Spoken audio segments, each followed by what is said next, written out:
வணக்கம். இந்த பதிவு வந்து ஒரு பயிற்சி நோக்கத்துக்காக கொடுக்கப்படுது. அதனால தயவுசெய்து பயிற்சிக்கு மட்டும் பயன்படுத்துங்க. ரெக்கமெண்ட் எடுத்துக்காதீங்க. வாங்க நம்ம சேனலுக்குள்ள போலாம். இது வந்து பார்த்தீங்கன்னா, நம்மளுடைய யூடியூப் சேனலு. இதில டெலகிராம் லிங்க் கனெக்ட் பண்ணியிருக்கேன். டெய்லி வந்து நிஃப்டியோட லைவ் அப்டேட்ஸ் குடுத்துட்டு இருக்கேன். அதனால வந்து டெலகிராம் லிங்க் கனெக்ட் பண்ணிட்டீங்கன்னா, லைவ் அப்டேட்ஸ டெய்லி நீங்க பார்க்கலாம். இதுவே உங்களுக்கு ட்ரேடிங்க்கு சப்போர்ட் பண்ணும். முடிஞ்சா கனெக்ட் ஆயி செக் பண்ணி பாருங்க. அடுத்தது வந்து பார்த்தீங்கன்னா, இப்போ பிகினர்ஸ் ஃப்ரீ கிளாஸ் வந்து ஃப்ரீ கிளாஸ்.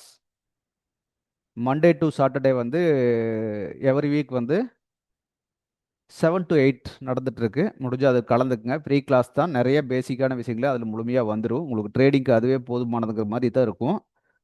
கலந்துக்குங்க. அதுக்கு பின்னாடி வந்து இந்த அப்டேட்டட்ஸ் வீடியோ ஒவ்வொன்றா பாருங்கள்.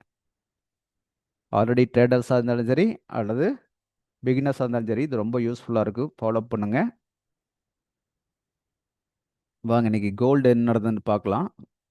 கோல்டு வந்து பார்த்தீங்கன்னா ஆல்ரெடி 1 ஹவரில் நம்ம ஒரு சப்போர்ட் போட்டு வச்சுருந்தோம். அந்த சப்போர்ட்டை அவன் பிரேக் பண்ணிட்டு கீழே வந்திருக்கான்.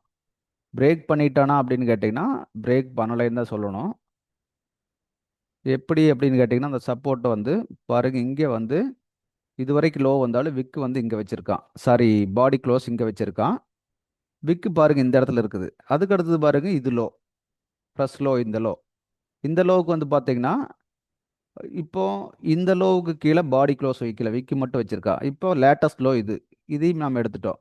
எடுக்கும்போது பார்த்தீங்கன்னா இப்போ அதுக்கு அடுத்து லாஸ்ட்டாக வந்திருக்கிற ஒன் ஹவர் கேனல் கூட பார்த்தீங்கன்னா வந்து கீழே லோ வச்சுட்டு விக்கு போய் பாடி மேலே வச்சிருக்கா. கீழே பாருங்க விக்கு இங்கே வச்சுட்டு பாடி இங்கே வச்சிருக்கான். அப்போ வந்து பார்த்தீங்கன்னா இன்னும் லோ உடைக்கல அப்படின்னு தான் சொல்லணும். இன்னும் வந்து பை ட்ரெண்டில் தான் அது, சாரி செல் ட்ரெண்டில் இன்னும் சப்போர்ட் உடைக்காம நின்றுருக்காங்க தான் சொல்லணும். ஏன்னா சப்போர்ட்டு கீழே இவ்வளோ தூரம் வந்துட்டால் கூட அது வந்து சப்போர்ட் இன்னும் உடைக்கல அப்படின்னு அண்டர்ஸ்டாண்ட் பண்ணிக்கங்க. ரைட்டுங்களா? இப்போ மார்க்கெட் வந்து இங்கே தான் நிற்கிது. பாடி கொண்டு வந்து இங்கே வச்சுருக்கான். அதாவது இந்த லோவுக்கு மேலே பாடி வச்சுருக்கான். அப்போ வந்து இன்னும் அந்த லோவை உடைக்கலன்னு தெரியணும். இந்த இதுக்கு கீழே வந்து பார்த்தீங்கன்னா இப்போ விக்கு வச்சுருக்கான். நீ இதுக்கு கீழே அடுத்த கேனல் பாடிக்குன்னு வச்சானா மட்டும்தான் இது நல்லா வீக் அப்படின்னு நம்ம தெரிஞ்சுக்க முடியும். அது வரைக்கும் இது வீக் கிடையாது. சும்மா ஒரு 5 மினிட்ஸாக 15 மினிட்ஸ்லேயே வந்து நம்ம ட்ரேடிங்க்கு என்ன ஆப்பர்ச்சுனிட்டி கிடைச்சிருக்குன்னு பார்க்கலாம்.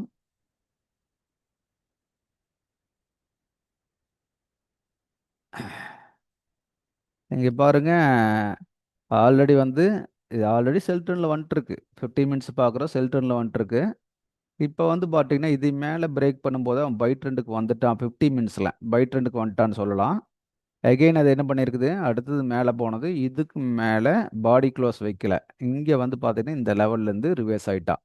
அப்போ நம்மளுக்கு இது எப்படி மறுபடியும் 15 மினிட்ஸ் செல் ட்ரெண்டுக்கு வந்துட்டான்னு தெரியும்னா இந்த லோ உடைக்கும் போது நம்மளுக்கு 15 மினிட்ஸ் செல்லுக்கு வந்துட்டான்னு நம்ம அண்டர்ஸ்டாண்ட் பண்ணிக்கலாம். இந்த இடத்துல வந்து பாருங்க எவ்வளவு நேரம் போராடிக்கிறான்னு. மார்க்கெட் இந்த இடத்துல வந்து ரொம்ப நேரம் போராடிக்கிறா. வர்றது மறுபடியும் ஒரு புல் பேக், மேலே போகிறது கீழே வர்றது.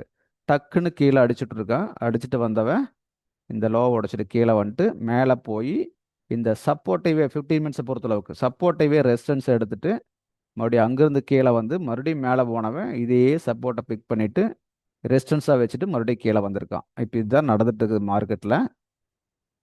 ஆட்டோமேட்டிக்காக மார்க்கெட் மேலே போகிறது கீழே வர்றது இதே கண்டிஷன் தான் போயிட்டுருக்கு. ஓவராலாக செல் ட்ரெண்ட் அப்படிங்கிறது மனசில் வச்சுக்கோங்க.